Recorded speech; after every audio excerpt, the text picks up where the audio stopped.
Hi, ഇന്നേക്ക് 3 നാളുണ്ടല്ലോ. എവിടെ പോകണമെന്ന് പറഞ്ഞാൽ അപ്പൂൻ്റെ സ്കൂളിൽ പോകണ്ട. അപ്പൂന് ഓണപ്പരീക്ഷക്കാരനെ വിടാൻ പോയിരിക്കുകയാണ്.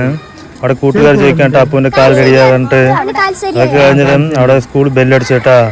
ബെല്ലടിച്ച് കുട്ടികൾ ഓടുന്നതൊക്കെ നോക്കാട്ടാ. സൂപ്പറായിട്ടുണ്ട് കേട്ടാ. ഇത് അടിപൊളിയായിട്ട് ബെല്ലടിച്ച് കാരണം എല്ലാവരും ഓടുന്നത് കാണാൻ നല്ല രസമുണ്ട് കേട്ടാ. തിരിഞ്ഞ് വീട്ടിലേക്ക് വരുന്ന വഴിക്കുണ്ടല്ല കൊള്ളിക്കിഴങ്ങ് വിട്ട് ആൾ വന്നു കേട്ടാ. അവിടെ നിന്ന് ആൾ 1 കിലോ വാങ്ങിച്ചിട്ട് വൈകുന്നേരം ഉണ്ടല്ലോ അപ്പൂനെ വിളിക്കാൻ പിന്നെയും പോകാൻ കേട്ടാ. അവിടെ പോയതിന് ഒരു കാഴ്ച കൊണ്ട് അടിപൊളി കാഴ്ച എന്താണ് അറിയുമോ? അപ്പൂൻ്റെ കൂട്ടുകാരനല്ല, 2 ആൾ 2 കൈക്ക് 2 ആളുടെ കയ്യിൽ ഒരു ബാഗ് തൂക്കിയിട്ട് അപ്പൂന് ഹെൽപ്പ് ചെയ്യാൻ വേണ്ടി ബാഗ് കൊണ്ടുവരികയാണ് കേട്ടാ.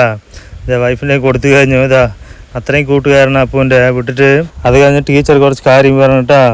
അപ്പോൾ നന്നായി പഠിക്കണം, ഇനി തിങ്കളാഴ്ച പരീക്ഷൻ്റെ നന്നായി പഠിച്ചിട്ട് വരണം പറഞ്ഞാണ്. ഇത് അപ്പൂന്ന് കഴിഞ്ഞിട്ട് നടന്നു പറഞ്ഞുകൊണ്ടിരിക്കുകയാണ് കേട്ടാ.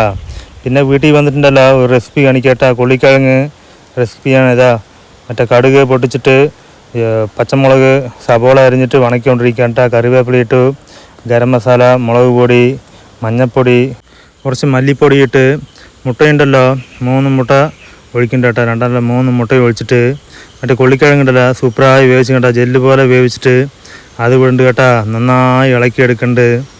ഇളക്കുമുണ്ടല്ലോ ഈ പരുവത്തിൽ വരും കേട്ടോ. അത് കണ്ട സൂപ്പറായി ഇളക്കിയിട്ട് ഇതാണ് മുട്ട മസാല. ഓക്കെ, കൊള്ളിക്കിഴങ്ങ് മുട്ട മസാല. ഓക്കെ, ഇതാണ് സ്പെഷ്യൽ. ഓക്കെ, ഇതാ അടുത്തത് കുറച്ച് ചായ കുടിച്ചിട്ടുണ്ടല്ലോ. ഇതാ കഴിക്കാൻ കേട്ടാ. അതാ കൊള്ളിക്കിഴങ്ങ് മുട്ട മസാല കഴിക്കുന്നുണ്ട് കേട്ടാ.